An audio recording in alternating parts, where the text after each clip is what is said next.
The future of education isn't something that we wait for, it's something that we create. Every day, schools and educational institutions are navigating new challenges, embracing emerging technologies, and preparing learners for a world that is changing faster than ever before.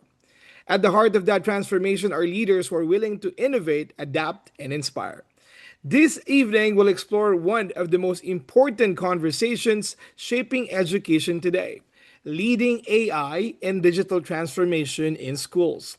Whether you're an experienced educator, an aspiring leader, or simply passionate about the future of learning, we hope today's session will offer practical insights, fresh perspectives, and ideas you can apply in your own educational environment. A very good evening to everybody, and welcome to a very special masterclass hosted by the University of Manchester, Dubai. My name is Jose Ranyola, and joining me this evening is my colleague, Samreen Essen. We're delighted to be your host for tonight. Thank you, Joseph. Before we begin, we also like to let you know following the masterclass, we will be hosting short information session on our Masters in Educational Leadership and Practice. If you're looking to develop your leadership capabilities, drive meaningful change in your educational setting, and learning alongside a global community of professionals, we invite you to stay with us until the end. We'll share more about the program, the learning experience, and answer any questions you may have. For now, sit back, enjoy the session, and we hope you leave with valuable insights and practical ideas that you can take back to your own educational community. The University of Manchester is one of the UK's largest and most respected universities, with a proud heritage dating back to 1824, and a founding member of the prestigious Russell Group. Renowned for world-class teaching, research, and social responsibility, the university has been associated with 26 Nobel Prize winners and pioneering discoveries such as splitting the atom and the discovery of graphene. Today, that spirit of excellence continues, as Alliance Manchester Business School remains recognized globally for its outstanding programs, impactful research, and commitment to developing future leaders. Beyond rankings, we are especially proud that University of Manchester is ranked #1 in the world in the Times Higher Education Impact Rankings, recognizing our commitment to creating meaningful change through education, research, innovation, and social responsibility. As we explore the future of education this evening, we are reminded that true leadership is measured not only by knowledge, but by the positive impact we create.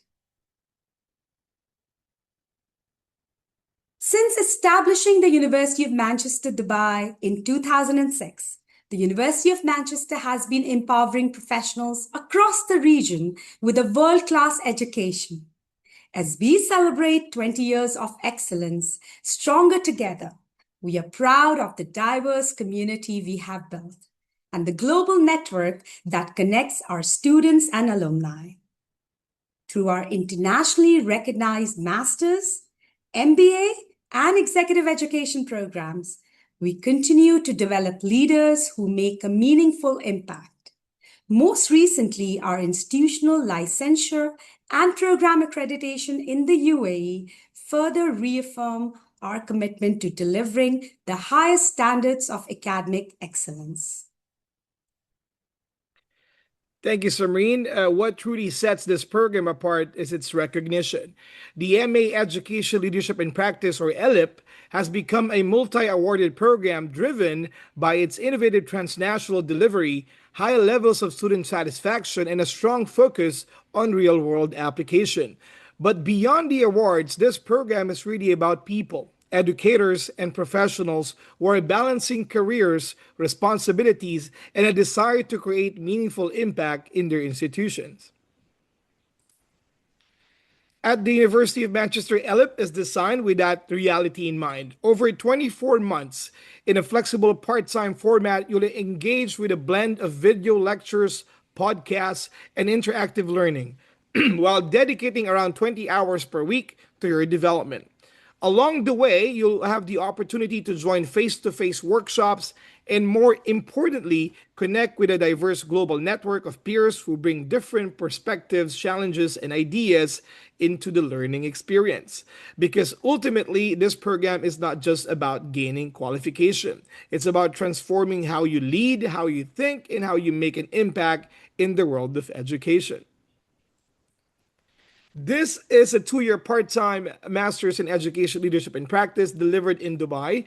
You'll join us twice a year for interactive courses or course conferences with the leading academics. The program is built around four themes: leadership, critical approach, change management, and networking. There's one intake each September, so you progress as a cohort. Learning its hands on through the Manchester method, allowing you to apply ideas directly to your work. And you can tailor your experience with optional units that suits your professional goals. This is how the program looks like for the next 2 years on a blended learning format through the online modality and a 12-day course conferences face-to-face component. You're looking to complete 8 modules starting in September. We will get to send this email information once we have concluded this session tonight.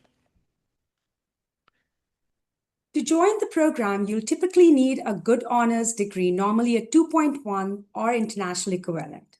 Applicants with a 2.2 can still be considered if they have at least 3 years of relevant teaching or similar professional experience. Having a teaching qualification or at least 1 year of experience in an educational organization is helpful, but not essential. If English isn't your first language, you need to meet one of the accepted English proficiency scores, such as IELTS 6.5 or equivalent through TOEFL, Cambridge, or Pearson test. The Masters in Educational Leadership and Practice is designed for ambitious educators ready to take the next step in their careers.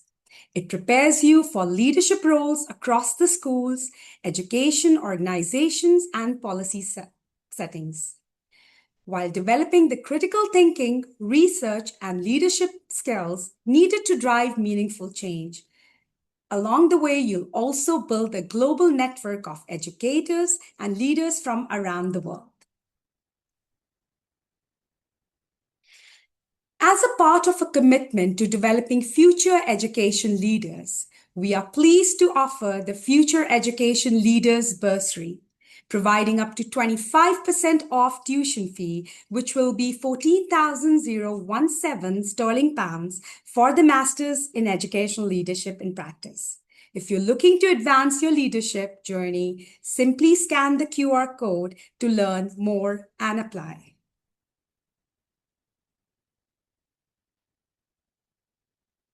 So now, if you're not keen yet in committing a 2-year program, our executive education programs are designed for managers and leaders, delivered in an intensive face-to-face format over 4 to 5 days.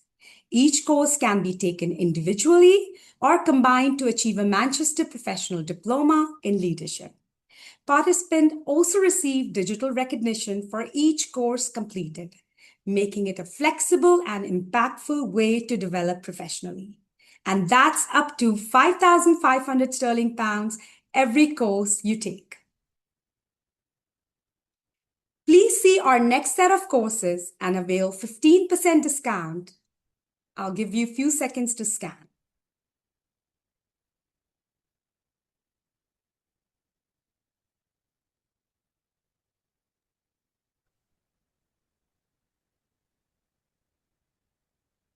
Thank you, Samreen. And now, the moment we're all waiting for. Let's meet our special guest tonight. He is the Associate Professor of Marketing, specializing in AI, digital transformation, and innovation at the Lyons Manchester Business School, the University of Manchester. His research and teaching focus on how organizations leverage emerging technologies and data driven strategies to drive innovation and competitive advantage. He's actively engaged in executive education and works with organizations to navigate digital transformation in rapidly evolving markets. Ladies and gentlemen, please welcome the Associate Professor of Marketing specializing in innovation, Professor and Dr. Ghasem Zaefarian. Professor, good evening to you, sir. Thank you. Thank you very much. And good evening, everyone, and a very, very welcome. It's really 7:30, or perhaps even more. It's around probably 8 o'clock-ish, and in Dubai. And so thank you for giving me a piece of your evening.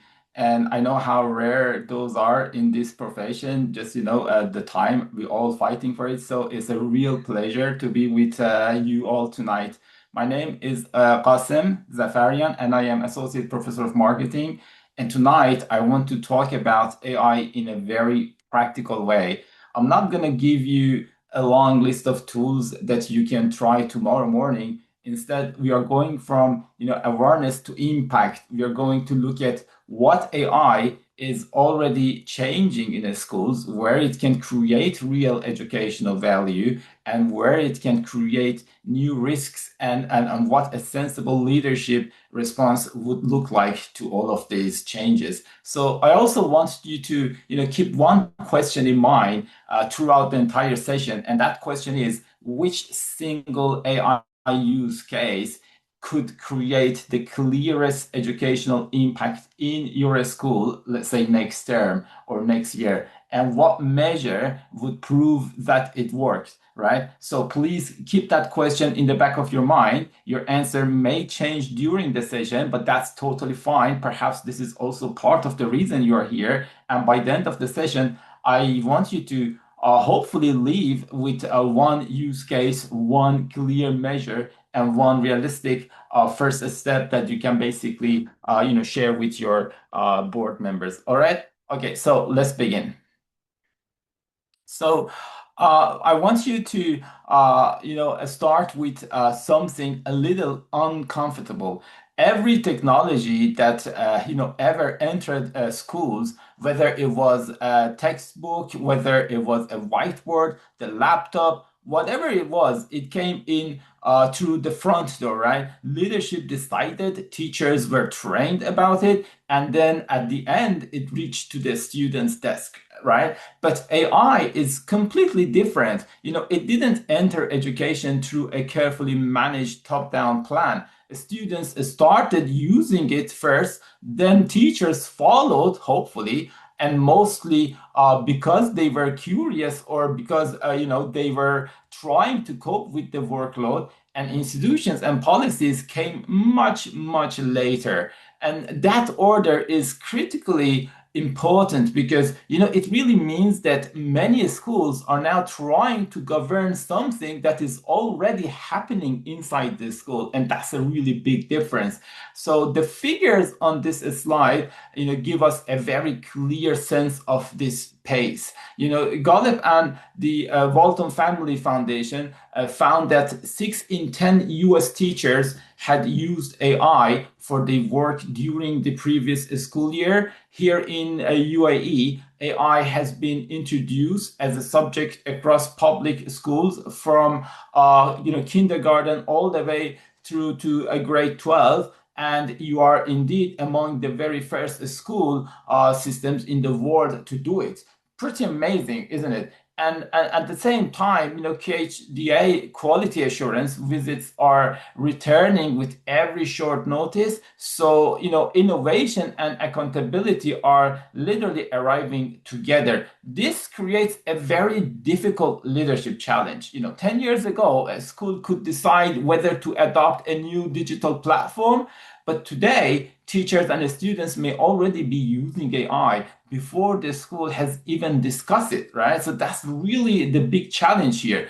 Doing nothing is therefore, not a neutral, decision. It simply means AI develops through informal habits rather than through a clear educational purpose, which really we all want to avoid. The telephone took 75 years or so to reach 100 million users.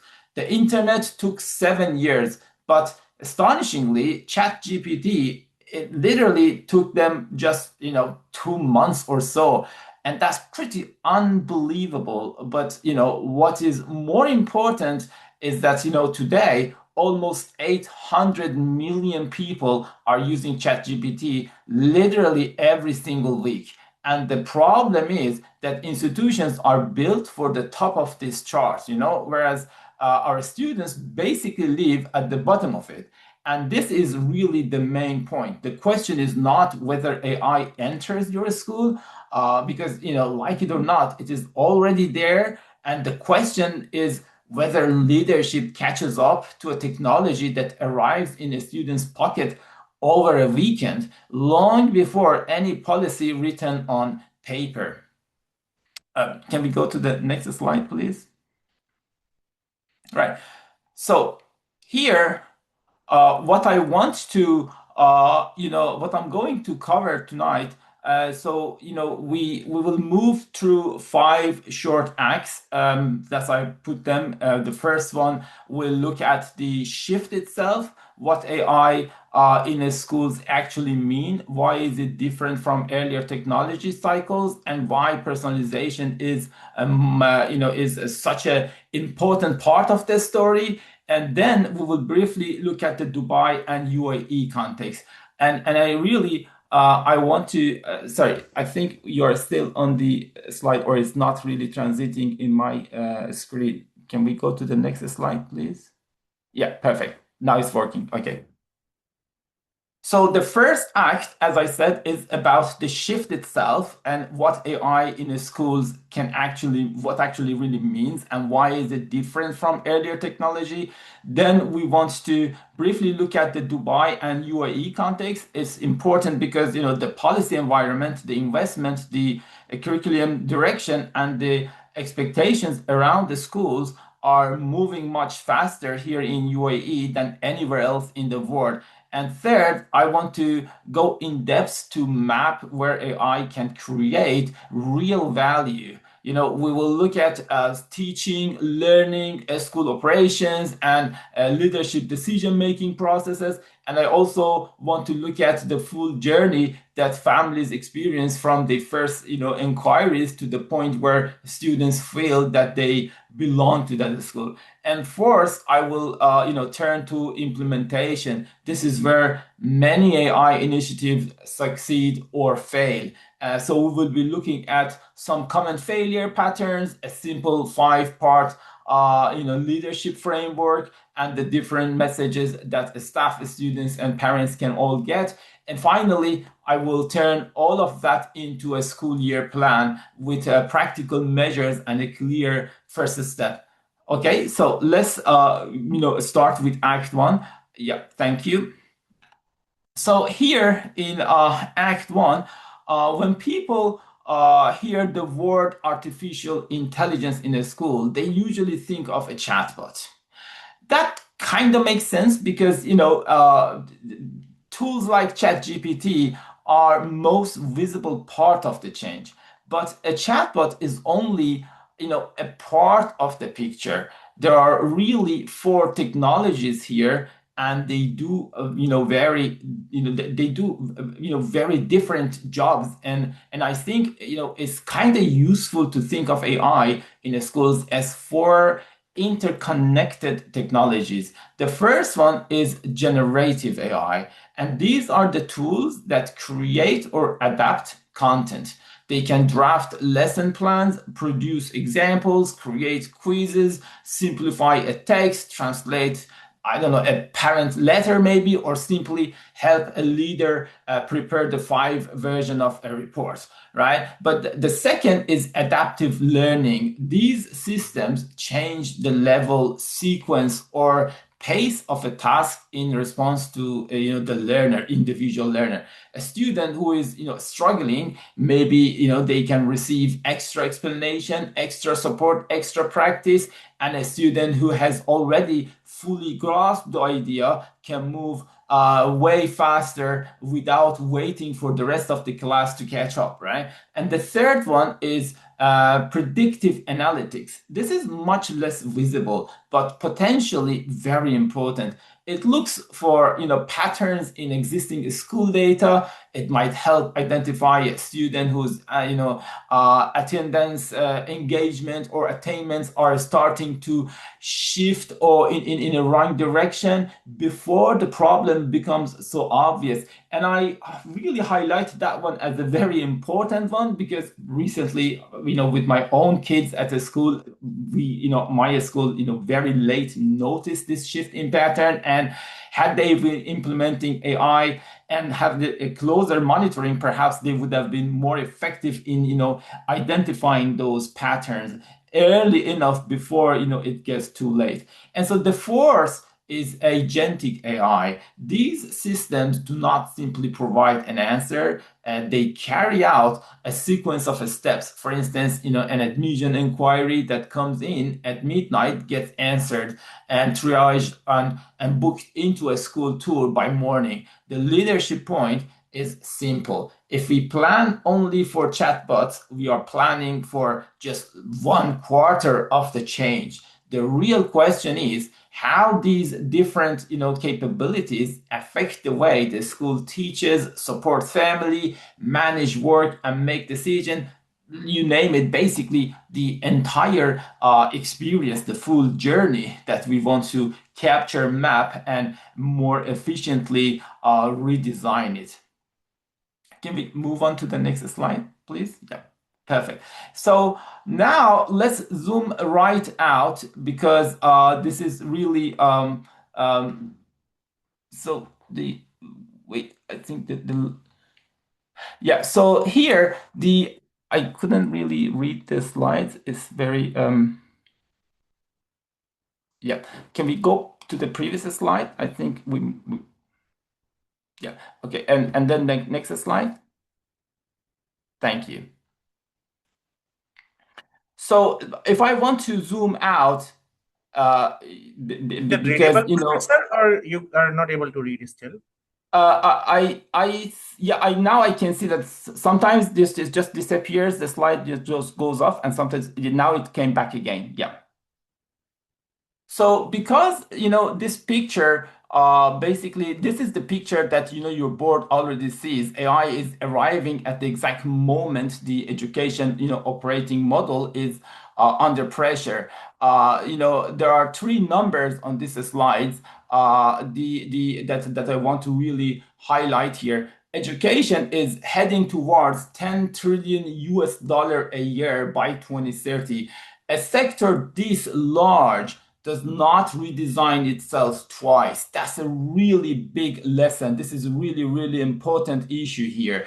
That such a large industry is not going to redesign itself for the second time. Whatever gets chosen now will hold for maybe perhaps a generation or maybe several generations. And the second the data that I have to show you here is that only about 5% of that spend is digital today. And that's pretty amazing for such a huge industry. And I mean, you wouldn't believe that only 5% is digital. That's really amazing. Unbelievable, I should say. So we are still far less, digitized than, for example, retail, banking, or media. The last big analog industry, standing. This is, where education is, in my opinion. Given these figures, we are literally the very last big analog industry. And the third figure here is that the world needs about 100 million teachers by 2030. AI is entering a system that cannot easily staff its own growth. We can't really hire our way out of this one, right? So the point I'm trying to make is that the industry is growing massively, and at the same time, only less than 5% of that industry is digitalized, and we are requiring in terms of capacity and demand on teacher and the staff, we are requiring a huge number that we can't really produce and generate that. I mean, this is really good news in a sense that a lot of us are worried about, are we going to have job in the future given that AI is coming? So, I will get back to that later as well. But, the short answer is that, yeah, in the horizon looks really clear and bright to me. Okay, and so while the industry moves slowly, the people in this industry don't move slowly. Look at the chart.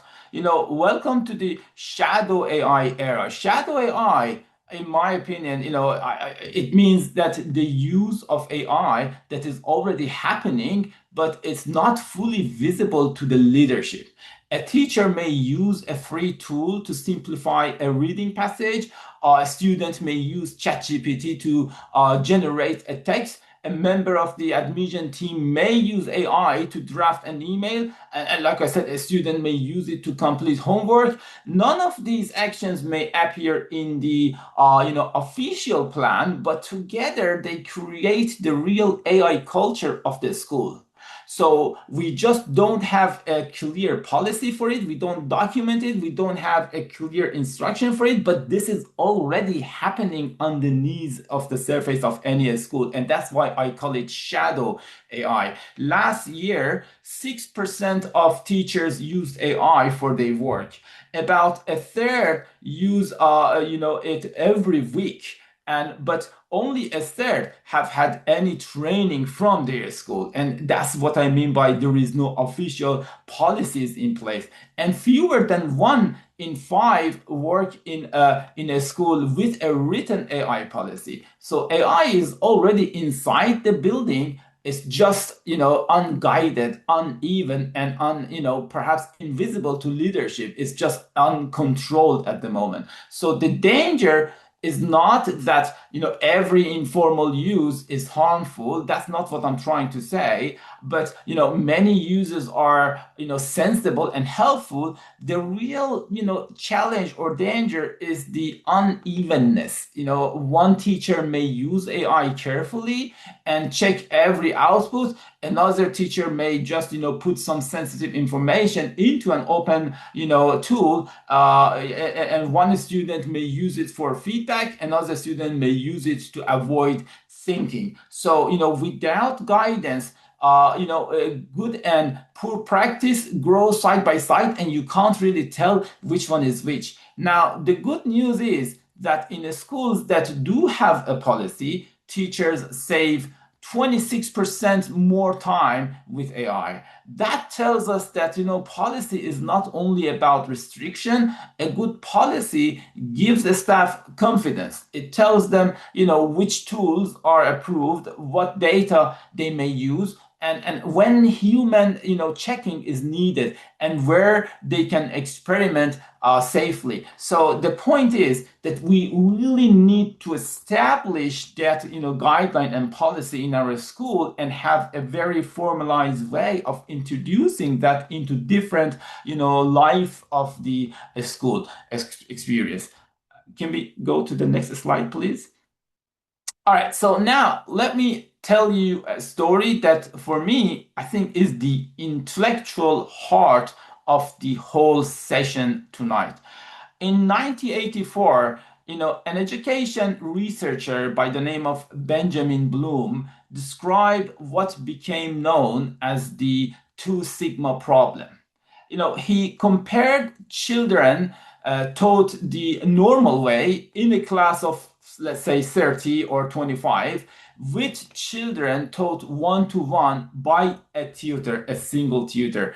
The tutored children didn't do a bit better. They performed 2 standard deviations better. That is, the average tutored child performed better than about 98% of students in the normal class. And that is amazing.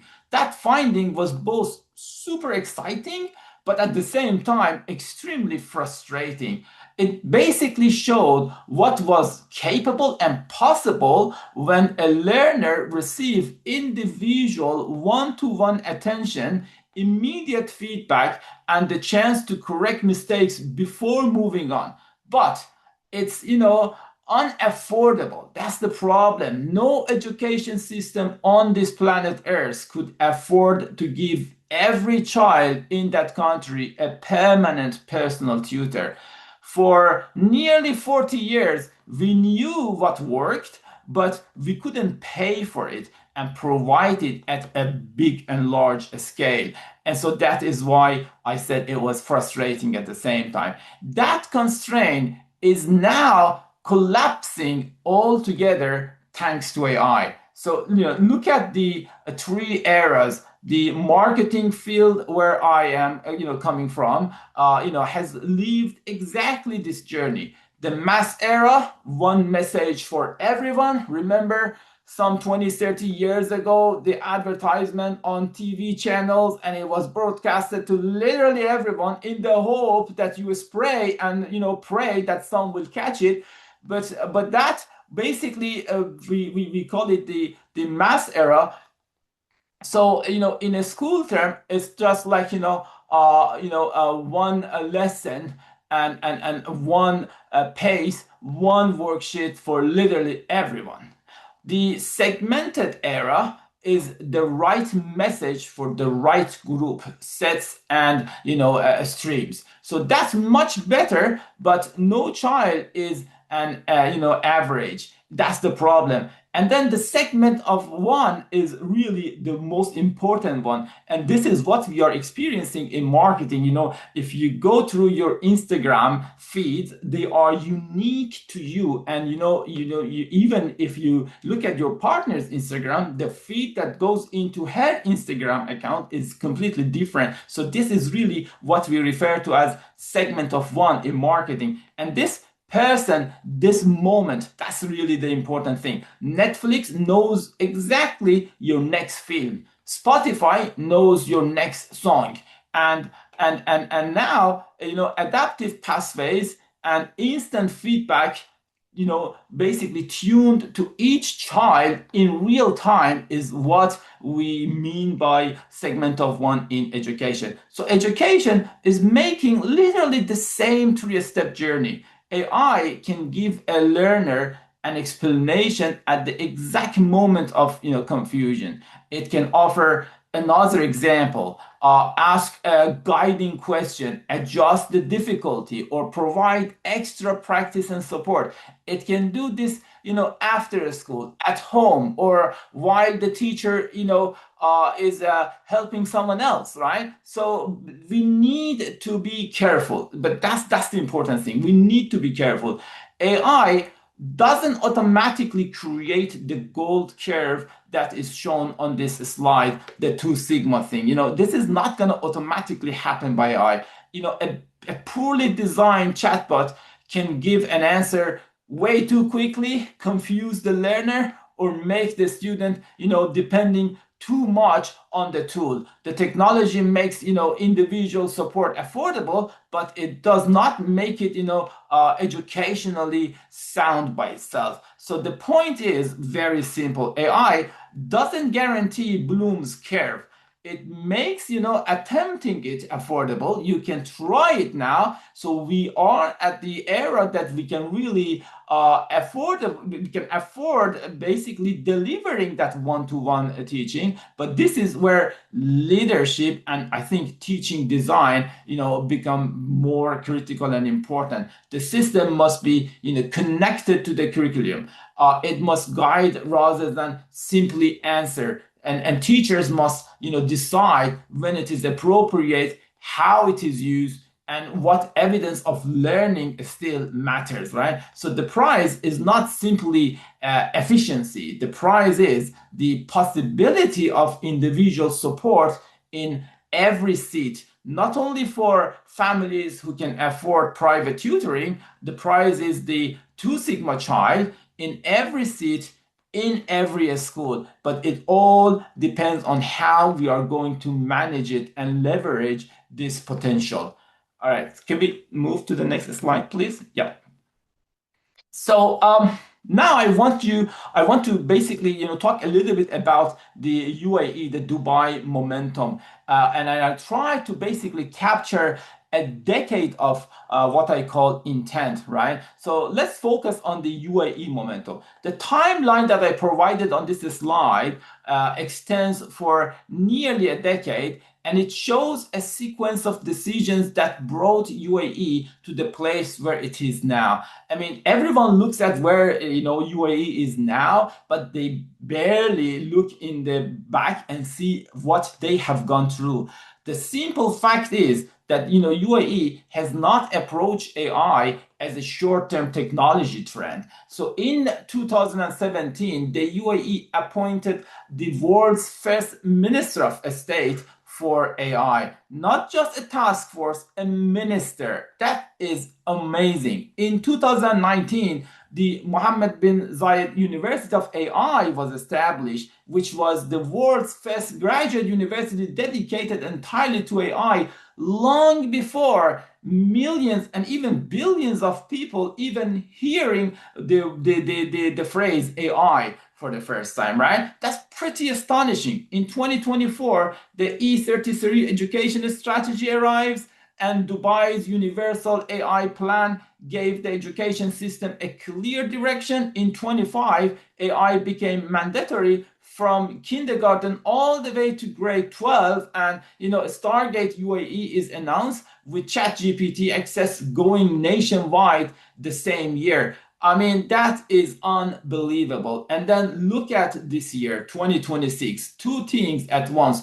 Quality visit resumes, and the first 200 megawatts of Stargate go live. That's this quarter just only. And right now, as we sit here, a 1 gigawatt AI cluster built with OpenAI, Oracle, and NVIDIA is switching on down the road. All of this basically sits within the longer national AI strategy for 2031.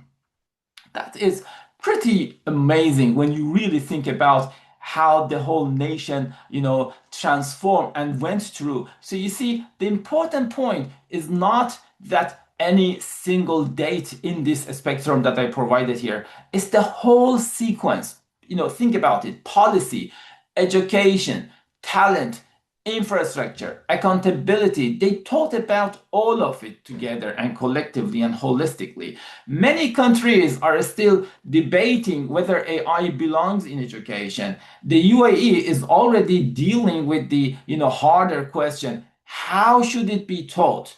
How should it be governed? And how we should be basically using it perfectly. So for school leaders, that changes the nature of the conversation. Your school is not operating outside this national story, right? It's operating inside it. Parents, regulators, students, and teachers will increasingly judge the schools not only by whether it has technology, but by whether it uses technology with a clear purpose and a visible responsibility. So the UAE context, creates opportunity, but it also raises, expectations. And the question is no longer whether the environment is ready. The question is whether, each and every school is ready to make sensible use of the environment around it that is basically given to it. Can we? Yes, thank you.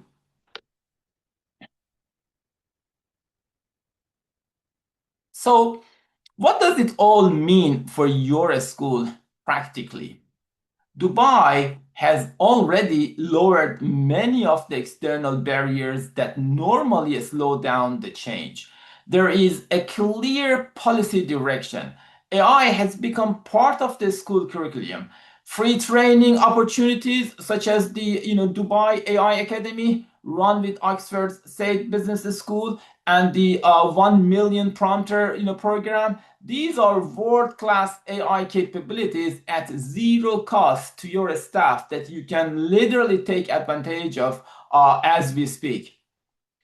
Digital tools and computing infrastructure are expanding massively. The private school market is large, international and competitive, and quality assurance is returning in a form that rewards everyday practice rather than last minute preparation. All of these bring us to this point that most of the external barriers, at least the main ones, are falling apart, and the remaining barriers, in my opinion, are increasingly internal orchestrations inside the schools themselves. So does the school have a clear reason for using AI? Do staff know what is allowed? Do teachers have the confidence and time to learn? Is the student data protected? Are pilots connected to real school priorities? Is anyone measuring the results? This is what I mean by internal orchestration, and the pieces may be available, but someone still has to make them work together. And there are also three executive pressures that you should recognize here. The first one is that parents will increasingly expect schools to prepare children for a world shaped by AI. And the problem is that we don't know how our job is going to turn out to be in 5 years' time. And yet imagine that the schools are preparing children for a life that is 30 years from now or 40 years from now, right? So they have such a huge responsibility. They will not only ask for more screen time, many will ask for better judgment, I mean the parents, right? And better creativity and better future readiness for their kids. And so schools really need a thoughtful answer to all of these questions and expectations that the parents basically rightfully have. The second one is that regulators will see the differences between a polished AI showcase and a school where safe practice is genuinely embedded. So short notice quality visit make everyday routine more important. And the third one, is the talent. And by talent, I mean really talented teachers, and not just teachers, but also students as well. But mainly here, my point really focuses on, on the, talent of, teachers. The talent will follow schools that, give teachers useful tools, a proper, training and time back. So, AI can become part of the staff recruitment and retention story, and not just the students learning a story. So, in other words, the external runway is being built, but what takes off from it really depends on the leadership inside each and every school. So the runway is there. So it's really up to us that how we want to really use it and basically leverage its potential. Right. Can we move to the next slide? Perfect. Thank you. So, so far, I looked at the shift and the local context. Now, let's focus on Act 3, which is the impact map. So this slide basically presents the whole map that I want to really dive deep into. I think, we can identify 4 major arenas where, AI can make a real difference in any school. The first one is on the teaching side. AI can act as teachers' co-pilot, helping them prepare, adapt, communicate, and provide feedback to students. The second arena is learning. And here AI can act as a personal tutor for every learner, giving students more personal, practices, explanations, and support. And the third arena is on the operation side, where AI can turn a school into what I refer to as intelligent school. These intelligent schools have a much smoother and I want to say friction-free, but perhaps a better, phrase is less of a friction sort of admission processes, better communications, far less effortless, timetabling, easier timetabling, and clearer, reporting, and far more, efficient routine administration. And finally, the fourth arena, where AI can make, a difference is the leadership by, helping the decision making, notice patterns earlier, preparing, evidence more easily, and test, different scenarios. So one thing that I must, highlight before we dive deep into every one of these arena is that most schools start in arena 1 and they stuck in there, whereas these four areas, should move together if we want to see any real impact. And not to forget that, at the center of these four arenas is the governance. And governance is what decides, what is approved, what data is protected, where a human must remain responsible, and what evidence, count as a success, and how we want to really, give human the new role of whether human is in the loop, whether human looks after the loop, so these are the things that the governance has to answer. Like I said already, most schools, begin with teaching arena because, it's very easy and visible and, easy to understand. And don't get me wrong, of course, this is a reasonable place to start with how we can really use, AI as a co-pilot. But the larger value comes when leaders see the whole system rather than a collection of isolated tools that every school can implement in their education system. So next slide, please.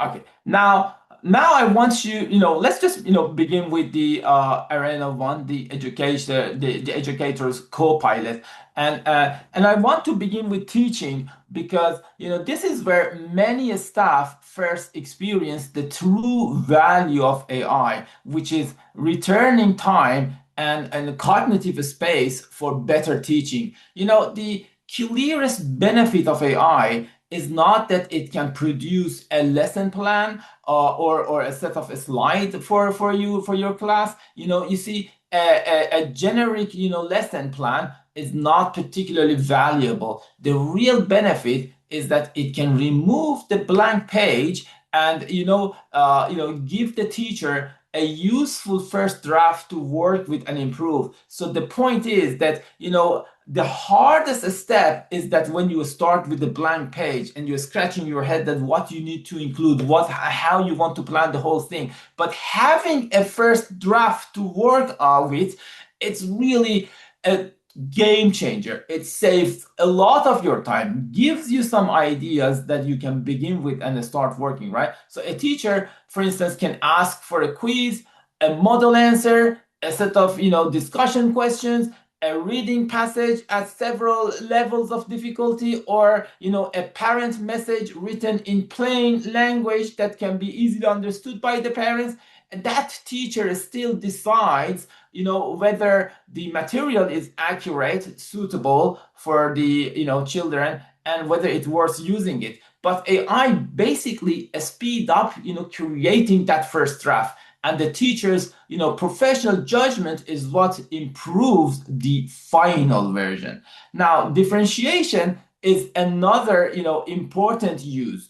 In a diverse classroom, teachers may need different reading levels, extra support for students learning English, or those who require additional need, and perhaps extension work or advanced material for those who are ready to really go further. So producing all of that manually takes a huge time, and I genuinely don't think any individual teacher can manage that effectively. But AI can really help massively in creating this needed variation very quickly, while the teacher keeps control of the learning goals, right? And feedback is yet the third area AI can help, draft more detailed, formative comments and a clearer next step. Again, the teacher must check the output and,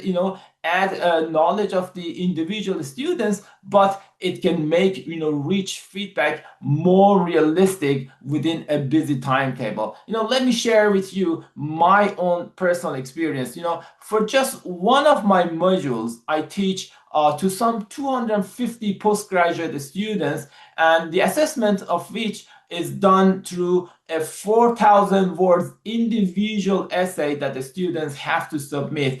And I am basically required to mark all of these. Well, think about it, 250 individual essays, 4,000 words, that is 1 million words worth of essays that I need to read in what, less than maybe 2 or 3 weeks time. I mean, with the best intention, I am unable to be completely fair to everyone, right? And I mean, it's in my human nature. I cannot really, maintain that level of fairness when I am reading at such a scale, right? So this example, that I shared with you suggests, meaningful time saving.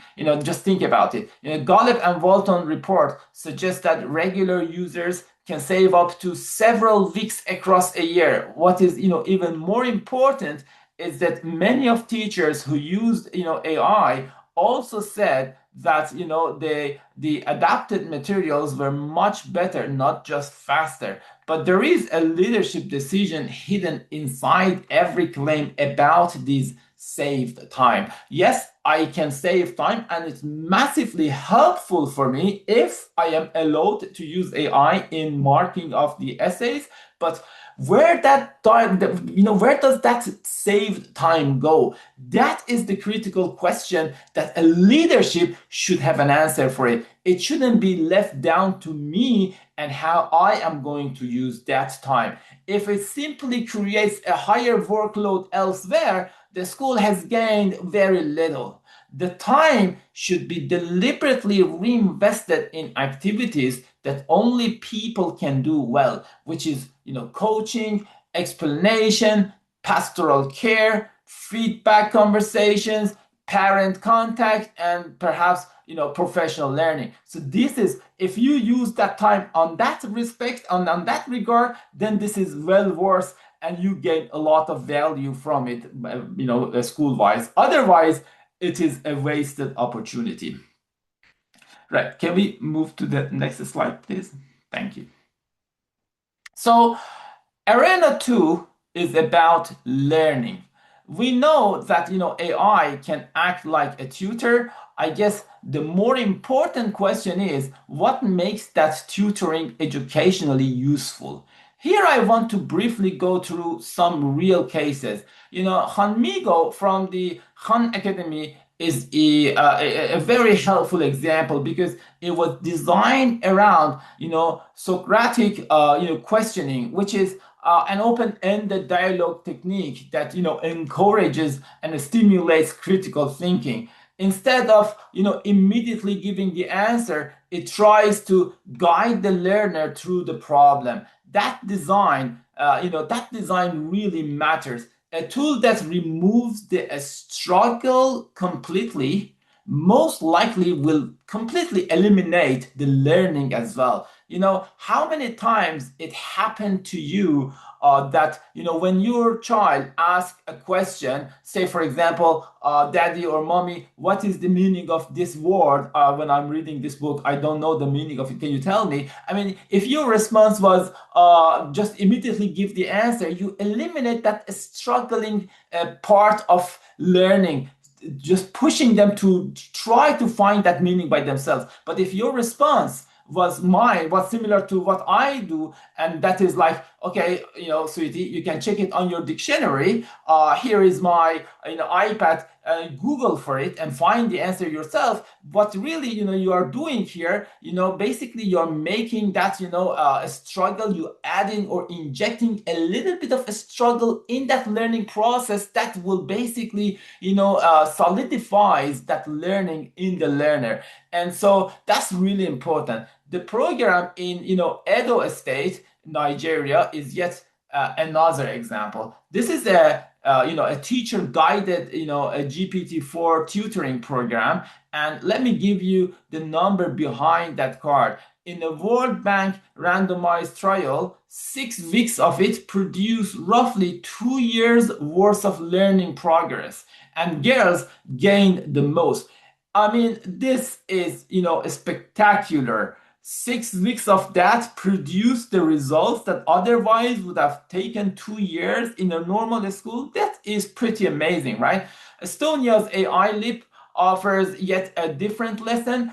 Teachers are trained before students are given wider access. That sequence recognizes that classroom practice cannot improve if staff are expected to catch up after the technology arrives into a student's pocket.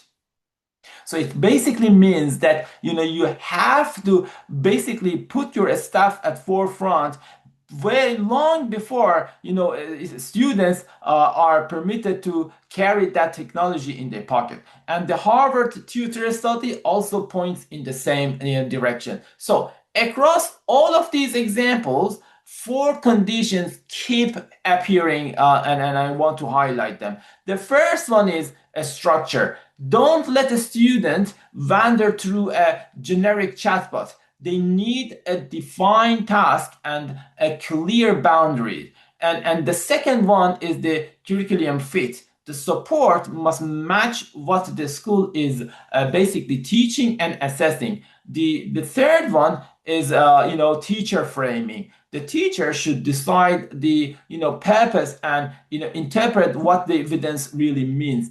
And finally, the fourth one is equity. Leaders need to track who benefits. You see, confident students with good devices and a strong support at home will obviously gain quickly, but others who are at disadvantage may show struggling. So without an equity lens, personalization can even widen the gaps rather than closing them, and this is not really what we were aiming for, right? So the critical point is that AI makes Bloom's Two Sigma ambition more affordable, but it doesn't really remove the need for good teaching. In fact, the better the technology becomes, the more important the design choice becomes. Can we move to the next one, please? Okay, thank you. Right. So now I want to focus on the third arena, which is school operations, and this may be the most sensible place for many schools to begin. Unlike what we may think that, okay, if we want to adopt AI, perhaps the most effective way is to really with the co-pilot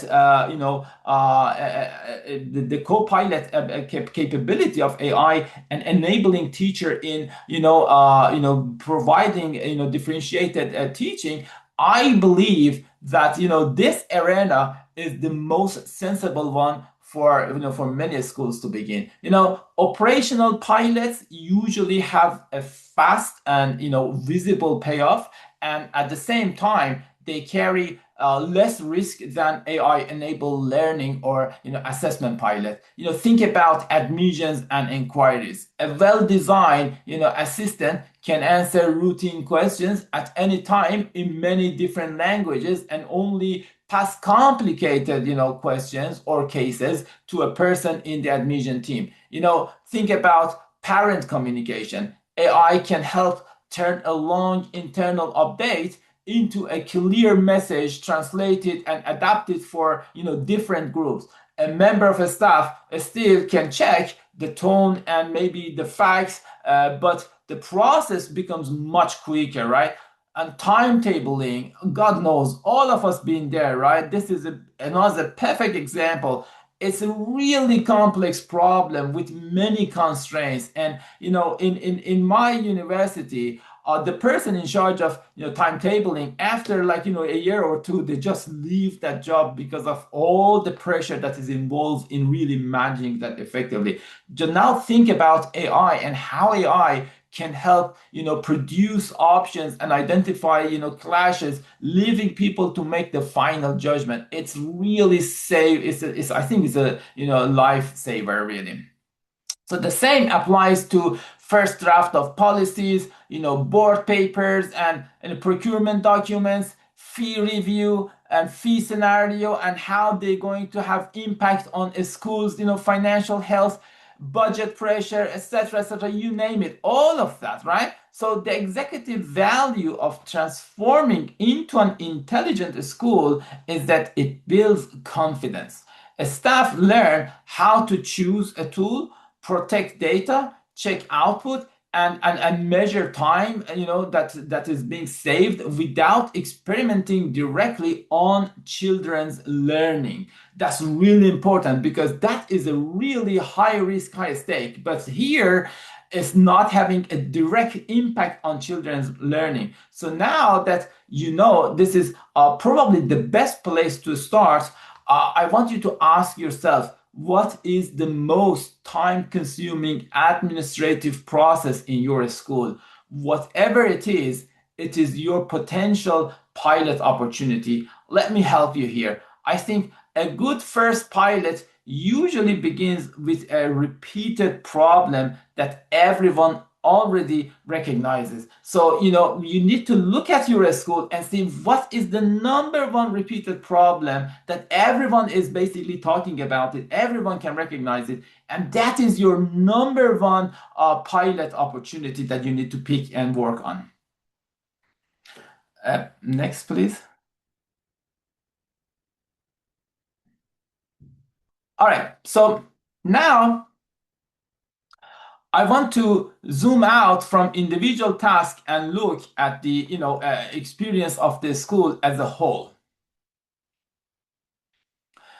So families do not experience admissions and teaching and communication and pastoral support as separate department. They experience one school, right? So the journey should cover the entire segments.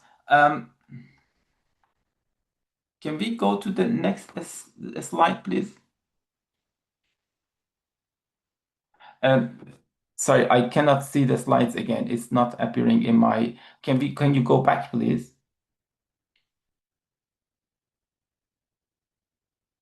I cannot see the slides.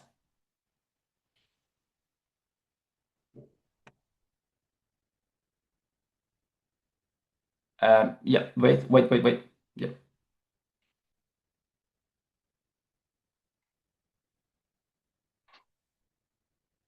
So yeah, let's just stay here. Yeah.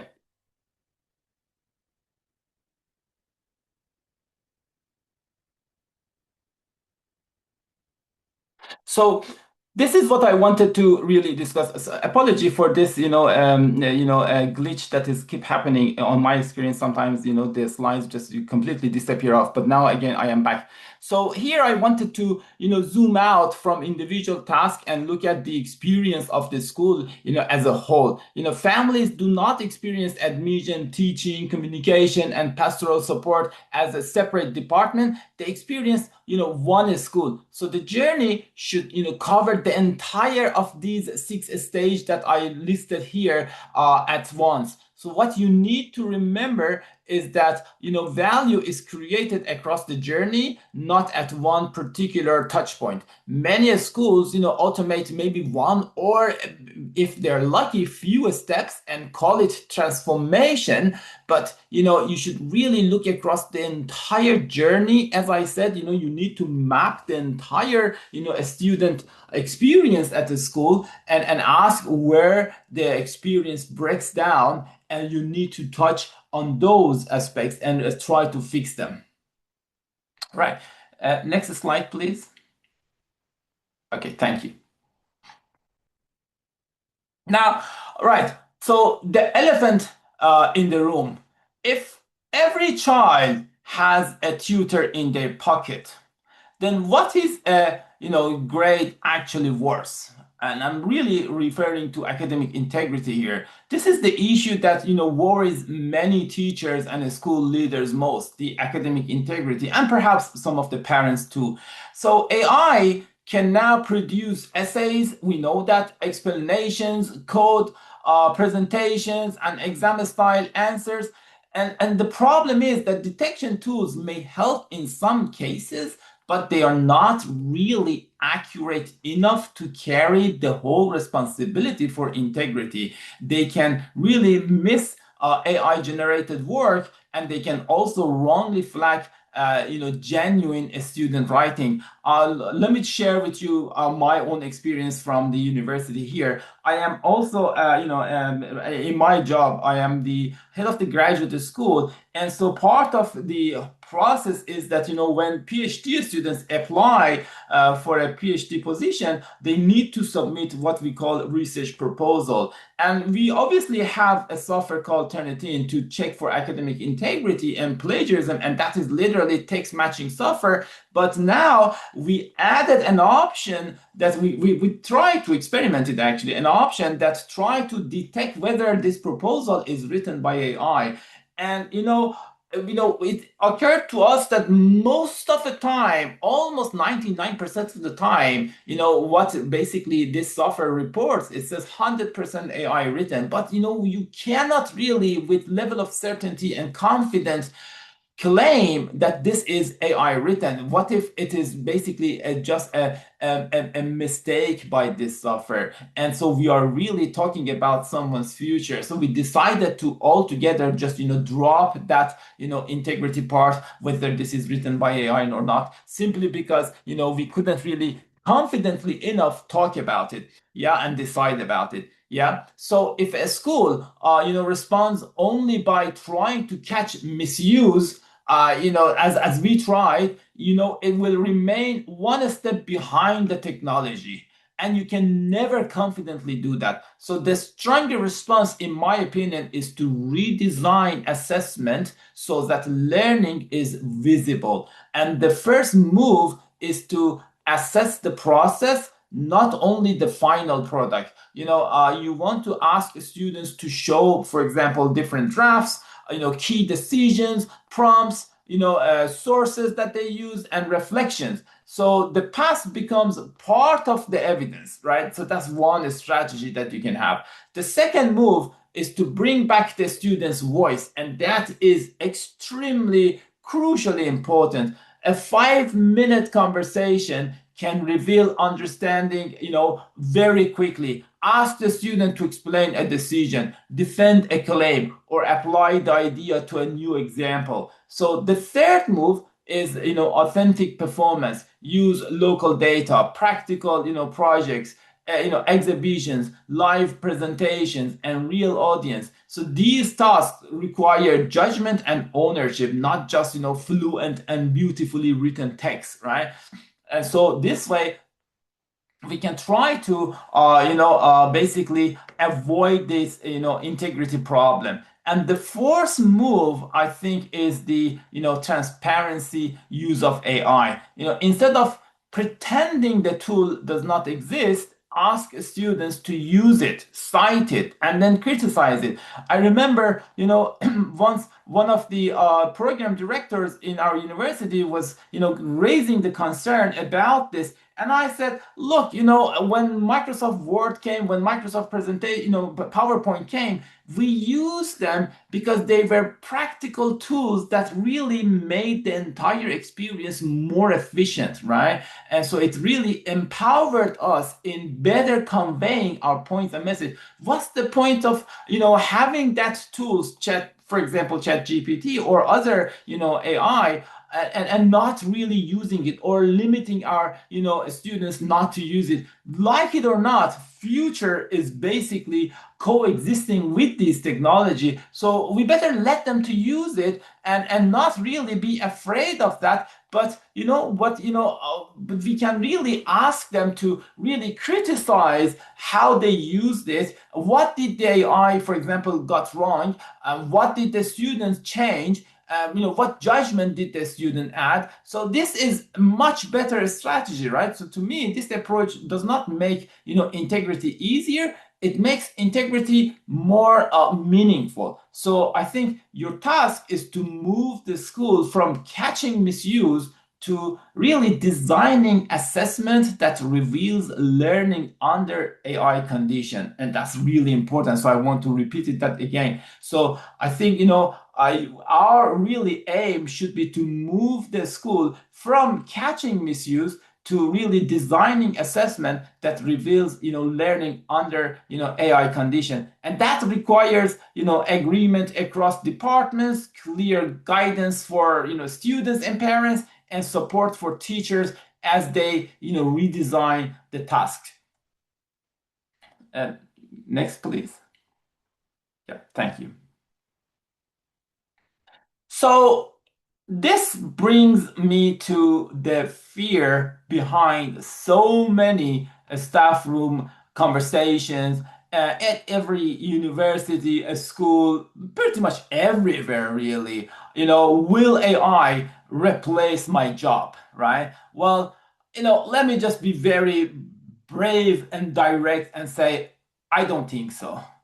I genuinely don't believe the main challenge is the removal of teacher from the school, but I do believe that the job itself will be reshaped significantly and fundamentally. It will be transformed, the job itself, and what basically is going to be considered as the role of the teacher. So the teacher who mainly delivers content, so if that's the main job of a teacher, or the main role that the teacher plays in a school, so that becomes more of a learning architect and coach. So that's the reshape of their role. And content will be widely available through AI anyway, so no doubt about it. But the value will be in choosing the right task, asking the right question, and noticing confusion and helping the learner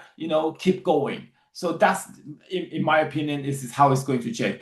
If the role is that the marker of a script, so that role becomes a designer of feedback loop. So instead of spending every evening writing similar comments, like in my case 250 4,000 essays that I need to write comment on, the teacher can create faster cycles of practice, feedback, correction, and improvement. The administrator, by evening, can become more of a relationship specialist by day. If routine drafting and reporting take less time, teachers can spend more time speaking with students, and colleagues and families, understanding more and better what's going on in the life of their the students, and so better be able, and they become far more capable of designing a learning experience around that individual needs. So the solo craftsperson becomes the conductor of a human and AI team. So teachers will probably increasingly decide which part of a task belongs to the tool and which part must remain human and be delivered by human. So that human part is what I call the human mode. So it really includes motivation, trust, judgment, safeguarding, culture, and character. Those are now the things we hire for, and the things we really develop. So this should be really framed as a I think professional redesign, and not a professional disappearance. So to me, with the emergence of AI, we are going through a fundamental reshape and redesign of the role that teachers have to play in the future schools. Next slide, please. Thank you. So this is what I call the honest slide.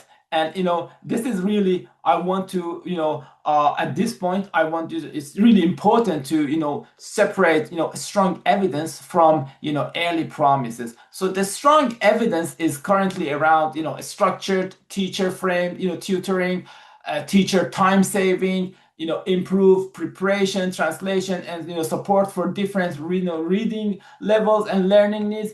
But there is also encouraging evidence around feedback support, routine administration, inquiry handling, and early warning systems. But these areas are still developing. At the same time, I think we should be honest about the risks too, right? So unstructured chatbot use can lead to cognitive offloading. Students may simply pass on the difficult part of the thinking to AI before they have developed the skills themselves, and that is really the biggest risk in my opinion. Teachers are also concerned about independent thinking, screen time, data use, all of these, right? So the same tool can therefore I think it can produce very different outcome, which leaves the sentence at the bottom, the one I most want you to remember tonight, and that is the variable is not the AI, it is implementation, and that is act 4. Next slide, please. So let me now move from what AI can do to how AI initiatives can possibly, fail. The first failure is, tool first, problem last. A license is purchased because the product looks, impressive and shiny, and only afterwards the school asks, hang on, what problem, does it meant to solve? The second is, pilot torment. A few enthusiastic people experiment forever, but nothing is ever scaled and nothing is ever stopped. So we always remain in that, experimentation stage. And the third is a policy vacuum. So staff they don't know what is allowed. So some avoid AI completely and others use it quietly and secretly, and they are not even sure whether they are permitted to do that or not. So rumor, replace guidance. And that's really a problem, and that could really lead to failure. The fourth is, no time and no training. So staff receive one short awareness session maybe, and perhaps after a full teaching day, it's not going to be really effective. That's not really professional development. It's just in my opinion, it's just an announcement really. And the fifth is measuring nothing. No baseline is taken, so the school cannot really tell whether planning becomes faster, learning improve, or inquiries were answered more quickly. So South Korea's example is really a very good one. South Korea's AI textbook experience is, like I said, it's a really, really good experiment, a good example here. The program made, mandatory across the entire country, entire nation, but it's stumbled on pace, on teacher consultation, on the screen time concerns, and basically on implementation at every level. And so within a single semester, it was downgraded to some sort of supplementary material. So the important lesson is that a scale cannot really compensate for weak implementation. So we need to really be careful about that, right? Next slide, please. Thank you. So now the question is that how do you avoid the failure? As a professor in marketing, I have spent much of my academic career teaching about the 4 P's of marketing. For a school AI leadership, I'm going to give you a 5th P at no extra cost. So the first P is purpose. Before buying a tool, name the problem. Is the aim to reduce planning time, improve feedback, support students who are falling behind, respond to family more quickly, or strengthening assessment integrity? Which is which, right? So you want to be clear about the purpose. The second P is policy. staff, students, parents, they all need clear rules on acceptable use and data protection, assessment, and in human responsibility. So policy should make safe action easier, not simply, list everything that is forbidden, right? Because that is not really policy. The third P is people. Staff needed, some practical training connected to real work, and leaders need to use AI openly and responsibly, and champions can help. And by champion, I mean those people in a school that are really good at, using this, new tech. But the capability cannot really sit with two, enthusiastic individuals. We need to train everyone. The fourth P is pilot. So choose 2 or 3 problems at a time. You don't want to solve all the problems that your school have at once. Just choose, 1 or 2 or 3, and a balanced set might include, maybe 1 teaching pilot, 1 learning pilot, and maybe 1 operational pilot, right? So each pilot needs an owner, a baseline, a time limit, and a clear decision point. And the final P is proof. Measure outcomes, time, engagement, trust, all of that, right? Report the results to the governors in the same way that you would report any other important school initiatives, and that order is extremely matters. Purpose before purchase, policy before scale, and people before platform, and pilot before a full rollout. Proof before basically applauding and giving recommendation. So remember, the 5 P's work as a system. When one is missing, the weakness I think appears somewhere else, and it will basically show itself, reveal itself somewhere. Next slide. So here is time for honesty check. The maturity ladder that you see here in this slide is not a judgment. It's just a way to locate the starting point. At level 1, the school is aware, people are talking about AI, but there is no shared plan. At level 2, the school is experimenting. There are pockets of enthusiasm, but practice is uneven. And at level 3, AI is embedded. There is policy, training, measures, pilot, and clear leadership ownership, and staff know the boundaries, and the school can show evidence of what is really working. And at the level 4, the school experience is redesign, teaching, support, operations, and leadership. Basically, all of that perfectly fine-tuned and work together harmoniously, and the impact is visible to students, parents, staff, and inspector, all of them, right? So most schools are, I think, currently somewhere between level 1, or if they are really into it, then maybe perhaps level 2.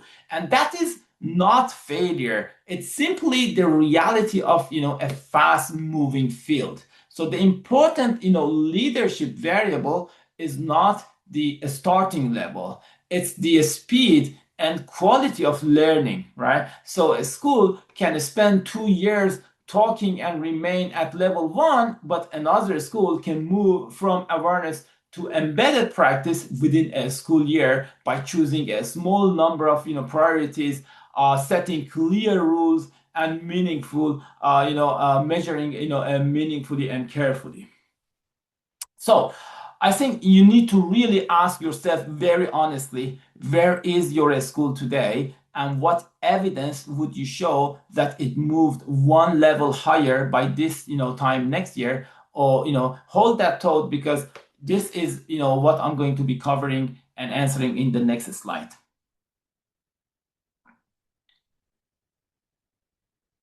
Next slide, please. Yeah, thank you. So I think I deliberately organize this plan around the school year rather than a compressed corporate timetable. In semester 1, you want to listen and carry some audits, right? So start with an anonymous, survey of, staff and a student, ask, which tool they use, what they use, what they use them for, what benefits, they can see, and what are the, main worries in using them. So consider a shadow AI, amnesty, and make it, really clear that the purpose is to understand, current practice, not to punish people for, experimenting. That's really important, right? Map the data and tool the, a school already owns. Many systems already contain some sort of AI features that leaders have not fully explored yet, right? So that's what you want to do in, in term one or in semester one. In term two, you should focus on aligning and governing. Create a small, working group that includes, leadership, teachers, support staff, students, and, all of those, where, appropriate, maybe perhaps including parents as well. Publish the first version of the policy. It doesn't have to be, perfect. It just needs to be clear enough to really guide behavior and flexible enough to improve. And so maybe perhaps choose 2 or 3 problems, connected to the school improvement plan, right? In semester 3, you want to run measured pilot. A balanced portfolio might, include, like I said, maybe 1 teaching pilot, 1 student learning pilot, and 1, operational pilot. So that's, train the people, that includes, maybe we need to really train the people properly. We need to record the baseline before the pilot starts, so that we have that baseline that we can always refer to and compare our, progress against the baseline. And finally, during the summer, we need to decide and declare that whether we want to scale it or not. So scale what is working and fix what is basically promising, but is not perfectly working yet, and stop what did not really create much of a value. So report the findings to the board and publish the priorities for the next year. And the first 30 days inside semester 1, if I want to, give some sort of suggestion as to how to want to plan everything, I think, week 1, we should run the survey. Week 2, we should identify the biggest friction points or the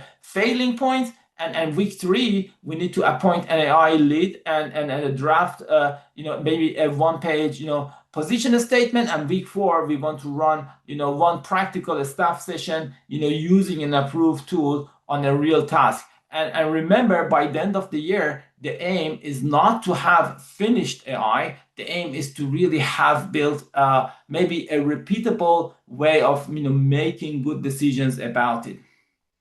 Next slide. Now, remember that, I mentioned that, a pilot without a baseline is not really effective. Well, the scorecard that I provided here in this slide is a really good answer to that need. For learning, you can measure progress against, the starting point. Look at mastery, retention, engagement, confidence. Don't just rely on, whether a student enjoyed the tool or not, right? Because that's not really going to help. For teacher, we want to measure the hours returned to a staff, the, proportion of trained staff using the tool, appropriately, and the quality of the material that they produce.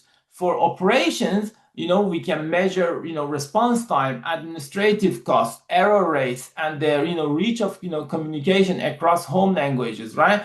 And for culture and trust, we want to measure staff confidence, parents' understanding and their concerns, and the pattern of, academic integrity incidents.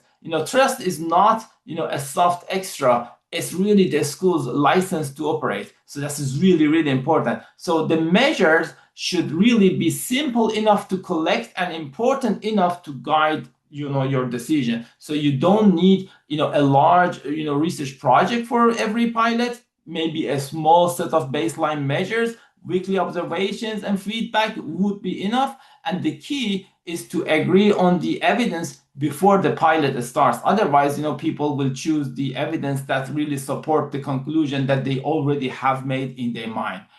And can we go to the last slide, please? Okay, thank you.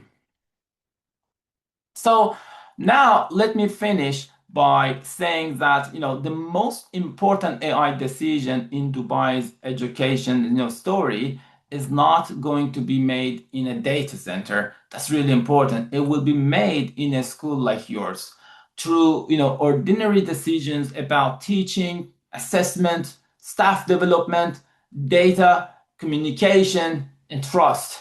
So this term, your priority may be an honest audit and a clear, visible policy, or your priority, maybe you want to prioritize to run a small number of, measured pilots and properly train your staff.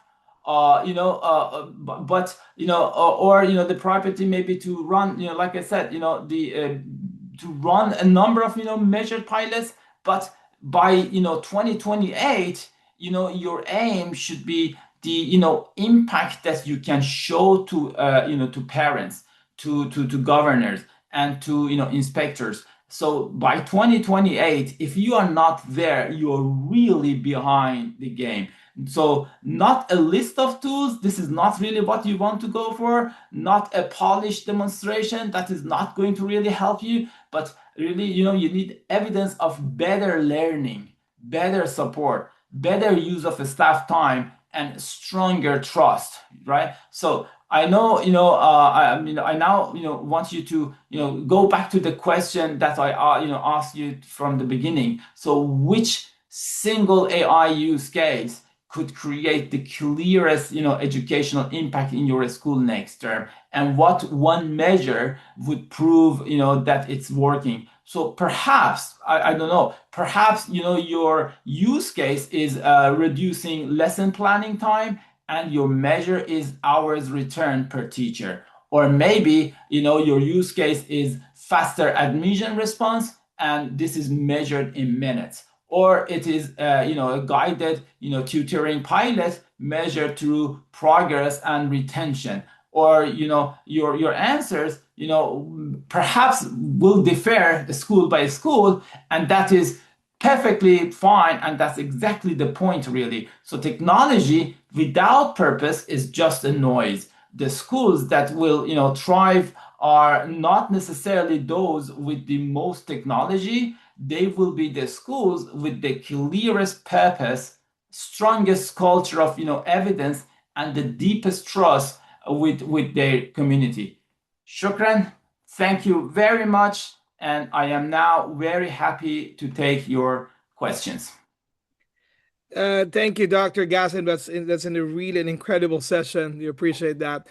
Due to time constraint, we can accommodate a couple of questions, Samreen. Let me just read one here from Chris.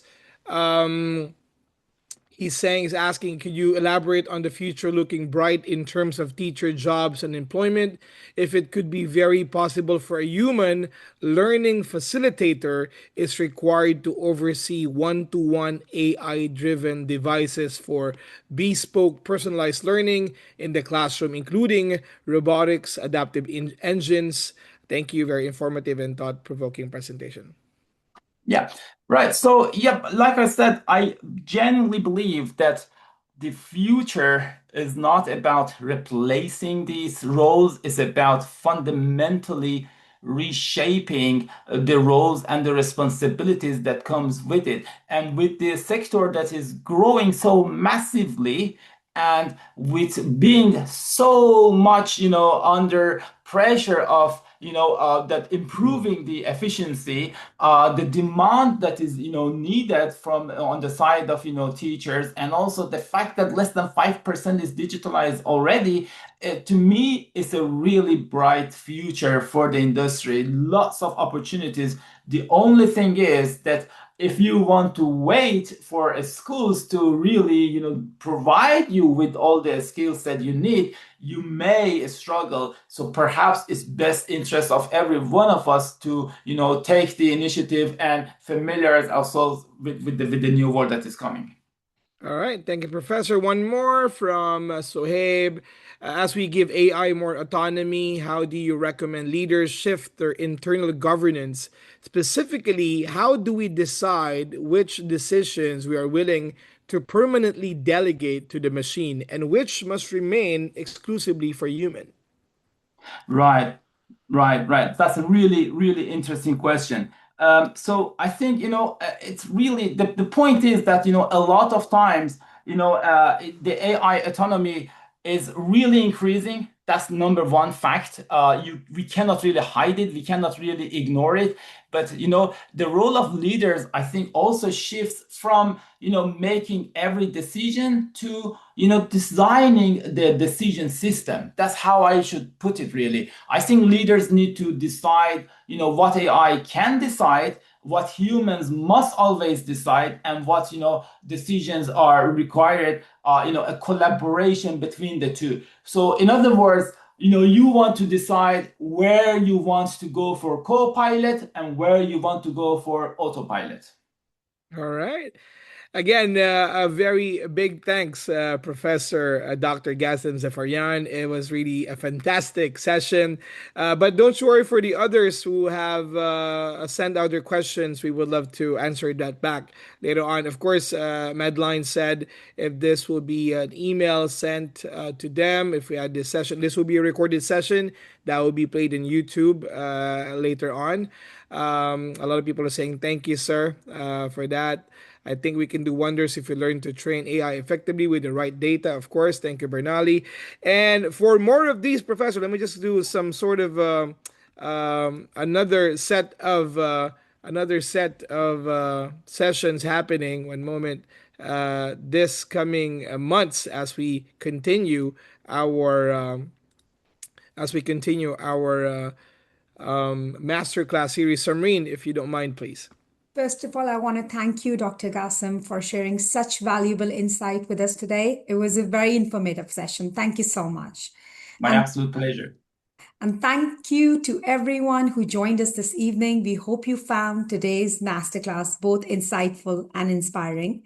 If you enjoyed this session, we'd love to invite you to continue the learning journey with us through season 2 of our masterclass series. In the upcoming weeks, we will be exploring more timely topics with our world-class faculty, including how to negotiate for great outcomes in the AI world. This is happening on July 22nd at 7 p.m. Making decisions in times of great uncertainty on July 30th. And on August 12th, a masterclass is happening about CEOs in the age of AI at 7 p.m. Simply scan the QR code to register for these upcoming sessions. We look forward to welcoming you again. All right. We apologize again for those who still want to ask question. We would I'm sure Dr. Gasson will come back for more of these sessions as we continue the masterclass series. We would love to have your commentary. Please send us using our socials so you can see in the screen. So before we leave you this evening, I'd like to share one final thought. The future of education isn't defined by the technology we adopt. It's defined by the leaders who choose to use it with purpose, wisdom, and compassion. Continue to ask questions, stay curious, and continue to stay purpose with purpose, wisdom, and compassion. Continue to ask questions, stay curious, and never stop learning because the best leaders are those who continue to grow alongside the people they serve. Thank you for being part of today's masterclass and for investing in your own professional journey. We hope you've gained practical insights, fresh perspectives, and renewed inspiration to lead positive change in your schools and communities. And we also invite you to continue learning with us through our upcoming master classes and the Masters in Educational Leadership and Practice. But together we prepare leaders for future of education. Simply scan the QR code on the screen to follow the University of Manchester, Dubai on our social media channels and keep us up to date with our latest events, insights, and opportunities. We'd also be grateful if you could take a moment to leave us a review on Google. Your feedback helps us continue creating meaningful experiences for our community. My name is Samreen Ehsan, and we look forward to welcoming you back to another University of Manchester event very soon. And as we celebrate 20 years of excellence, we believe the future belongs to leaders who inspire others, embrace innovation, and drive meaningful change. With stronger ideas, stronger impact, stronger future, stronger together. On behalf of our founding director, Randa Besizo, and the incredible University of Manchester Dubai team, thank you again, Hussam. Thank you, Samreen. And of course, thank you, Dr. Gassem, for this incredible session. My name is Josen. Thank you all once again for joining us tonight. Have a great evening. Keep safe. And remember to always to be that change. Until then, masalame, everyone. Thank you, everybody.